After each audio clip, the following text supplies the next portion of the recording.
Well, time to check in on those markets. And as we see right now, we are expecting that all-important Fed policy meeting, markets expecting a 75 basis point increase, given the fact that we are still trying to deal with soaring inflation in the U.S.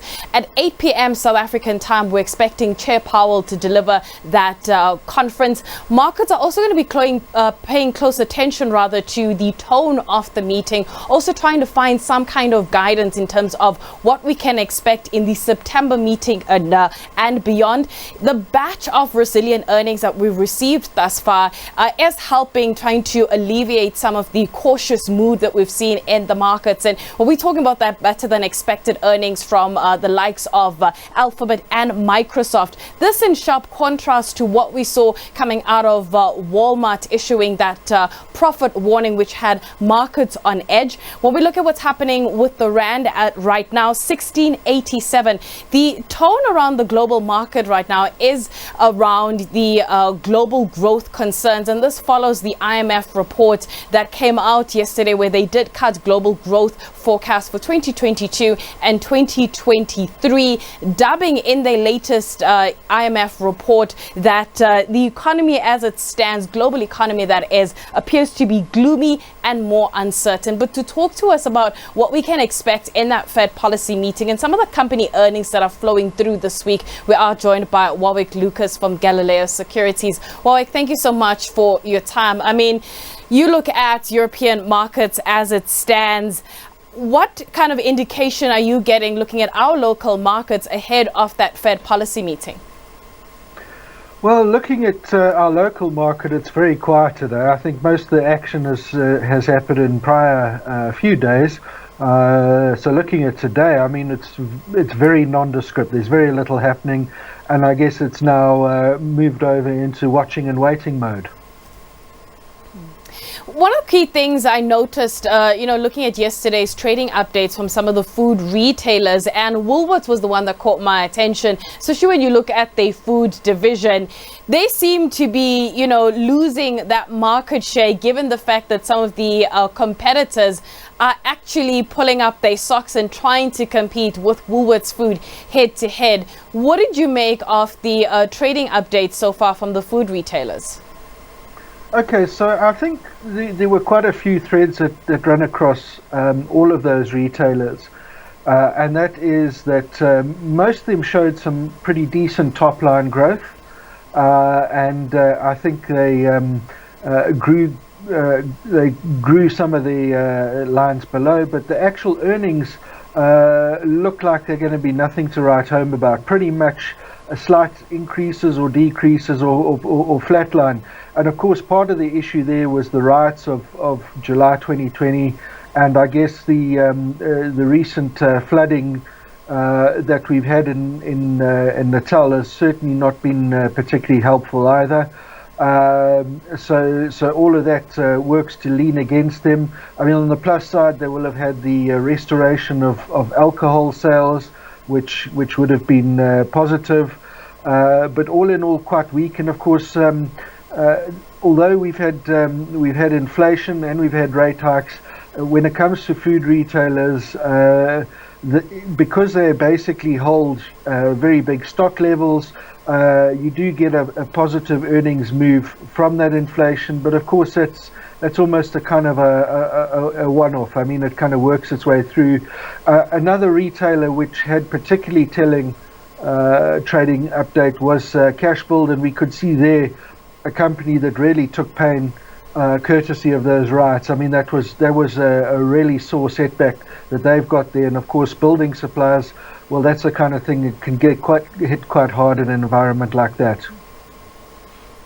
In my conversation with yesterday's market analyst, I mean, the question I posed to him was whether he was positive or negative at all about our local markets, the JSE that is, and his response was that he's quite cautious at this point. He'll call it cautious optimism. How would you describe your sentiment towards our local markets? Look, I think it's quite a mixed bag. If I look at the last little while, I mean, we've seen the bond market, for example, very weak but recovering. The all share index has been choppy but recovering. Resources collapsed in the last month but rebounded a bit. The industrial index is showing a benefit of Nasdaq's recovery. Possibly a curious index there was the financial. I mean, steady improvement through the month, despite the rand and the interest rate direction. So all in all, it is a fairly cautious environment. Obviously, one of the things that South Africans are hoping for is that the commodity downturn doesn't turn into too bad a bath. Obviously, we're looking at recession in the OECD countries. I think that's a pretty likely event. The key question is with commodities, well, will they get sucked down with that recession, or will other emerging economies put their best foot forward and pull commodities through? And of course, a very open question, a very important question to us as a commodity producing country. We touched on those trading updates from the food retailers, and the one thing our audience will actually realize is that trading updates are flowing through on the stock exchange news service. And at some point, local earnings season is going to get into full swing. Which companies will you be paying attention to? Okay, so I'm going to be watching those banks. I mean, the kind of performance they've been putting forward, where it's despite a weak rand and despite interest rate hikes. Well, banks don't mind a little bit of interest rate hiking, but obviously they'll be concerned if the hiking turns really aggressive and threatens credit quality. So that's one I'm going to watch very closely. I'm going to be watching closely as to how do the earnings of defensive players like AVI come back to the fore. AVI, positive trading update there.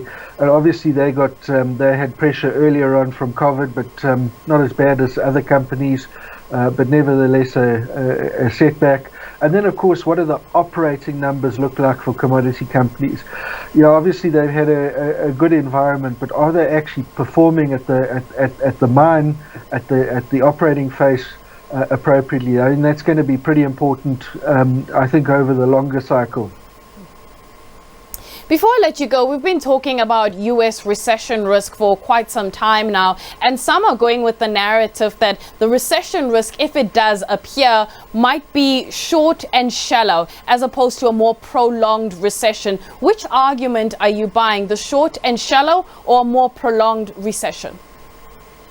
I think it's really going to be determined by how markets respond to those interest rate hikes, and by that I mean, how do the companies, particularly how do their stock holdings and inventories respond to those rate hikes? I mean, one of the things that the Fed is trying to do with all of its prognostications and open discussions is to project to players what they're expecting to do, and the anticipation of that does some of the heavy lifting for them.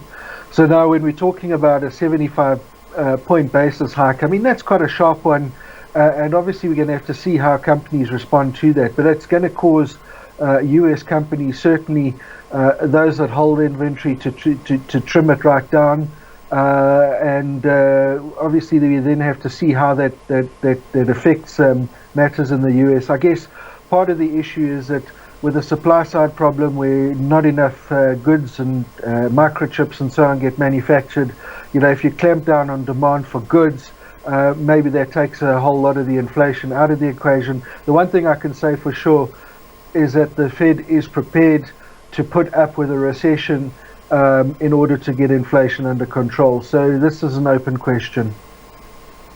All right, then on that note, let's leave it there. We do have that Fed rate announcement at 8 p.m. South African time, and we'll unpack all the nuances, the tone, and especially what we get in terms of Fed guidance going forward. That was Warwick Lucas from Galileo Securities giving us his perspective. That's it from me. We're going to take a quick break and we'll have more news for you, so stay tuned for that.